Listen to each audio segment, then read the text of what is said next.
앞으로 5년, 그러니까 2026년부터 중국의 미래를 결정하고 어쩌면 세계 경제의 판도까지 바꿀지도 모르는 아주 중요한 계획이 있습니다. 바로 제15차 5개년 계획인데요. 오늘 이 거대한 청사진을 여러분과 함께 아주 샅샅이 뜯어보겠습니다. 이 질문요. 이게 단순히 중국만의 이야기가 아닙니다. 세계 2회 경제대국이잖아요. 이 나라가 앞으로 5년간 어디로 달려갈지는 우리 경제, 그리고 우리 삶에도 직간접적으로 영향을 미칠 수밖에 없거든요. 이게 그냥 서류 몇 장짜리 계획서가 아니에요. 인구 14억의 거대한 경제를 움직이는, 말하자면 엔진의 설계도 같은 겁니다. 정부 정책부터 기업의 투자까지 모든 것의 방향을 정하는 정말 거대한 나침반이라고 할 수 있죠. 자, 이 방대한 계획을 제대로 이해하기 위해서요, 딱 5가지의 핵심 주제로 나눠서 살펴볼게요. 먼저 큰 그림을 한번 보고요. 그리고 중국이 거의 사활을 걸고 있는 기술 문제, 또 경제 체질을 어떻게 바꿀 건지, 그리고 사회와 국제 무대에서는 어떤 목표를 가지고 있는지 차근차근 따라가 보겠습니다. 그럼 첫 번째 주제부터 시작해 볼까요? 이 거대한 계획의 방향을 결정하는 가장 근본적인 지도 원칙. 그러니까 중국의 핵심 철학이 대체 뭘까요? 네, 바로 이 문장의 핵심이 다 담겨 있습니다. 고품질 발전, 새로운 질적 생산력, 그리고 국내 대순환. 이 단어들이 왜 중요하냐면요. 과거처럼 그냥 뭐든 많이 만들어서 수출하던 그런 양적인 성장은 이제 그만하겠다. 이제는 질적으로 완전히 다른 나라가 되겠다는 중국의 아주 야심찬 선언이기 때문입니다. 자, 이제 이 계획의 가장 뜨거운 심장부로 한번 들어가 보죠. 바로 기술 분야입니다. 어쩌면 지금 벌어지고 있는 미중 갈등의 핵심이라고도 할 수 있는 이 분야에서 중국의 야심이 아주 노골적으로 드러납니다. 아까 잠깐 나왔던 새로운 질적 생산력이라는 말, 솔직히 좀 어렵게 들리시죠?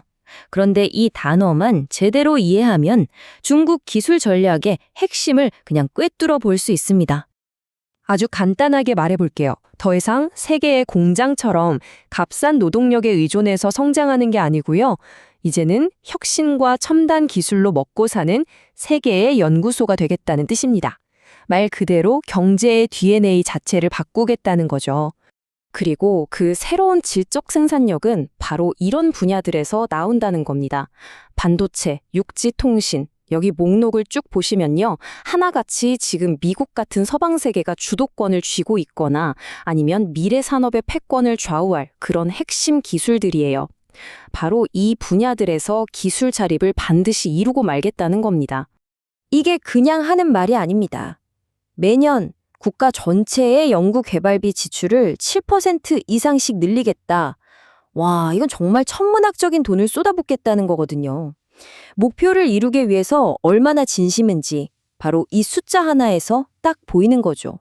이렇게 기술에 엄청난 돈을 쏟아붓는 동안 경제의 기본 체력은 어떻게 다질까요? 세 번째 주제는 바로 외부 충격에도 흔들리지 않는 그런 회복력 있는 경제를 만드는 겁니다. 여기서 또 하나의 아주 중요한 개념, 쌍순환이 나옵니다. 쉽게 말하면요, 예전처럼 수출에만 목을 매지는 않겠다는 거예요. 언제 터질지 모르는 외부의 경제 위기나 무역 분쟁에 대비해서 24억이라는 어마어마한 내수 시장을 성장의 핵심 엔진으로 삼겠다는 아주 전략적인 대전환인 셈이죠. 자, 이 표를 보시면 쌍순환 전략이 한눈에 들어오죠. 무게중심이 확실히 왼쪽, 그러니까 내부 순환에 쏠려 있는 게 보이실 겁니다. 자국민의 소비를 늘리고 핵심 부품 공급망을 나라 안에 두는 게 최우선 과제인 거예요. 물론 그렇다고 수출 같은 외부 순환을 포기하는 건 아니지만 어디까지나 보조적인 역할로 두겠다는 뜻입니다. 그리고 여기서 진짜 흥미로운 개혁이 하나 나옵니다. 바로 통일된 국내 시장을 만들겠다는 건데요. 이게 무슨 말이냐면요. 지금까지 중국은 땅은 하나인데 성마다 보이지 않는 벽 같은 게 있었어요. 이걸 다 허물어 버리겠다는 겁니다. 그래서 예를 들면 베이징에서 만든 물건이 상하이까지 아무런 제약 없이 쫙 팔릴 수 있게 중국 전체를 마치 유럽연합처럼 하나의 거대 시장으로 묶겠다는 거죠. 엄청난 발상이죠? 자, 경제 체력을 이렇게 키우는 궁극적인 목표는 과연 뭘까요? 결국은 국민들의 삶을 더 낮게 만들고 지속 가능한 성장을 이루려는 거겠죠. 네 번째 주제는 바로 사람과 환경에 대한 이야기입니다. 사회 정책의 핵심 키워드는 바로 이 공동부유, 즉, 다 함께 잘 살자는 겁니다. 극소수 부자와 다소 빈민으로 나뉜 피라미드 구조 말고요. 두터운 중산층이 허리를 딱 받쳐주는 안정적인 올리드 형태의 사회를 만들겠다는 거예요. 이게 바로 사회 안정을 위한 필수 조건이라고 보는 거죠. 아주 구체적인 목표도 내놨습니다. 첫째, 평균 기대 수명을 80세까지 끌어올리겠다. 이건 현재 선진국 수준에 거의 근접하는 수치인데 그만큼 공중보건 시스템에 대대적으로 투자하겠다는 예고나 다름없습니다. 둘째, 평균 교육 연수를 11.7년으로 높이겠다는 겁니다. 이게 사실상 모든 국민이 고등학교 수준의 교육을 받는다는 걸 의미하거든요. 기술 중심 경제로 나아가려면 그에 걸맞은 인적 자본을 다져야 한다는 의지가 보이는 대목입니다. 셋째, 도시 실업률을 5.5% 아래로 꽉 묶어두겠다.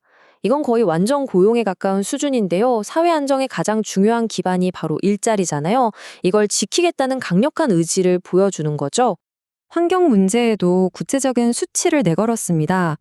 경제는 성장시키되 탄소 배출량은 17% 줄이고 숲은 더 늘리겠다. 이 두 가지 목표는 세계의 공장이라는 오명은 이제 벗고 기후변화에 대응하는 책임 있는 국가가 되겠다는 약속인 셈입니다. 자, 이렇게 내부적으로 단단하게 힘을 기른 중국은 그럼 세계를 향해서는 어떤 메시지를 던지고 있을까요? 드디어 마지막 주제, 중국의 글로벌 목표입니다. 중국의 대표적인 글로벌 프로젝트죠. 1대1로도 한 단계 진화합니다.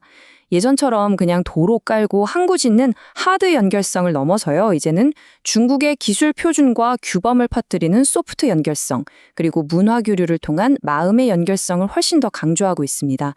결국 이 모든 조각들을 하나로 쭉 맞춰보면 하나의 큰 그림이 보입니다. 기술 자립으로 안보를 챙기고 강력한 내수 시장으로 경제 체력을 키운 다음에 이걸 바탕으로 해서 글로벌 무대에서 미국과 대등한 영향력을 행사하는 국가, 이것이 바로 중국이 그리고 있는 5년 뒤의 자기 모습인 겁니다. 자, 오늘 분석을 마치면서 마지막으로 이 질문을 던져봅니다. 기술과 내수라는 강력한 무기를 가지고 점점 더 안으로 강해지는 중국. 이런 중국의 거대한 변화 앞에서 과연 세계 경제 지도는 어떻게 다시 그려지게 될까요? 그리고 그 안에서 우리는 어떤 준비를 해야 할까요? 앞으로 5년 정말 중요한 관전 포인트가 될 겁니다.